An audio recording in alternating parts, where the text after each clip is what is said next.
Hello friend, हर्ष और उल्लास के साथ नवरात्र मनाने के बाद आता है दशहरा। दशहरा देश के विभिन्न भागों में विभिन्न तरीके से मनाया जाता है। भारतीय संस्कृति में दशहरे का एक अहम महत्व है। तो चलिए, मैं विनोद पलसुटकर पार्ट 2 प्रॉस्पेरिटी में आपका स्वागत करता हूं। दशहरा यानी एक चीज का बहुत बड़ा आदान प्रदान होता है, यह आपको भी पता है, गोल्ड। गोल्ड भारतीय संस्कृति में हर परिवार के साथ, हर इंसान के साथ जुड़ा हुआ है।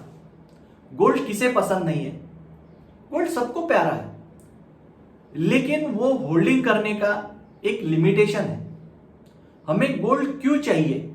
अगर ये समझ में लिया तो हमने कितना गोल्ड लेना चाहिए, कितना ज्वेलरी होना चाहिए, ये हर परिवार, हर व्यक्ति के ऊपर डिपेंड होता है। गोल्ड भारतीय संस्कृति के हिसाब से उस परिवार की, उस व्यक्ति की वैभवता बताता है, प्रतिभा दर्शाता है, हमारे शादी ब्याह में काम में आता है।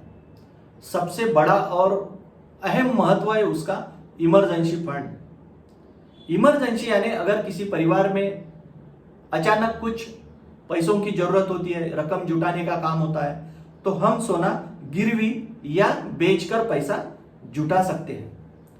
लेकिन दोस्तों, ये फिजिकल गोल्ड अगर हमने लेके हमारे फैमिली, परिवार में अगर रख दिया तो इकोनॉमी से आउट हो जाता है, मनी सर्कुलेट इकोनॉमी में नहीं होता है। आईजीपीसी के एक रिपोर्ट के अनुसार लगभग medium, lower to medium group की जो परिवार है, फैमिली है, उनमें गोल्ड होल्ड करने का, रखने का बहुत ज्यादा प्रावधान है। ये लोग बहुत गोल्ड होल्ड करके रखते हैं। लेकिन जैसे जैसे हम हायर इनकम साइड में जाते हैं तो लोग होल्डिंग जो है लोगों का बहुत कम है।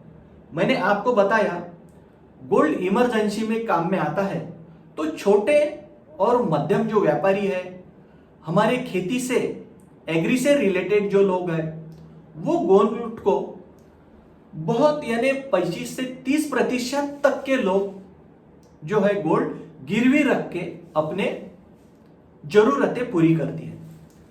भारत सरकार ने फिजिकल गोल्ड न लेते हुए लोगों को पेपर के रूप में गोल्ड लेना चाहिए, इसका सदैव प्रयास करते हैं।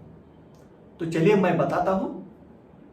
गोल्ड भारत सरकार के लिए reserve bank of India sovereign gold bond issue करता है। यह गोल्ड बॉन्ड 5 साल का होता है, मिनिमम निवेश 25,000 रुपए, और इसमें खास बात यह है कि यह बॉन्ड पे आपको 2.5% सालाना इंटरेस्ट भी मिलता है, और मैच्योरिटी पर आपको इसका जो गोल्ड का वैल्यू होगा वो भी मिलता है। दूसरी बात है gold ETF, exchange traded fund. हम इसमें गोल्ड 1 ग्राम भी ले सकते हैं, 2 किलो भी ले सकते हैं, 3 किलो भी ले सकते हैं। अपने अपने प्रोफाइल के हिसाब से हम गोल्ड ले सकते हैं। गोल्ड का जो भाव रहेगा, डेली मूवमेंट रहेगा, उसके हिसाब से ही इसके भाव में चढ़ उतार होता है। तीसरा, mutual fund gold saving scheme. इसमें हम छोटी से छोटी राशि से लेके बड़े राशि तक के मंथली से वन टाइम इन्वेस्टमेंट भी गोल्ड में कर सकते हैं। जो भी सोने के भाव में चढ़ उतार रहेगा, उसी के हिसाब से ये हमारी वैल्यूएशन भी बढ़ेगी। चौथा और सबको प्यारा गोल्ड सेविंग स्कीम, यानी ज्वेलरी शॉप में ज्वेलर्स के, बड़े बड़े ज्वेलर्स के जो मंथली सेविंग स्कीम चलती है, 11 महीने करो, 12 महीने बाद अपना एक इंस्टॉलमेंट लेके आप सोना भी खरीद सकते हो या ज्वेलरी भी खरीद सकते हो।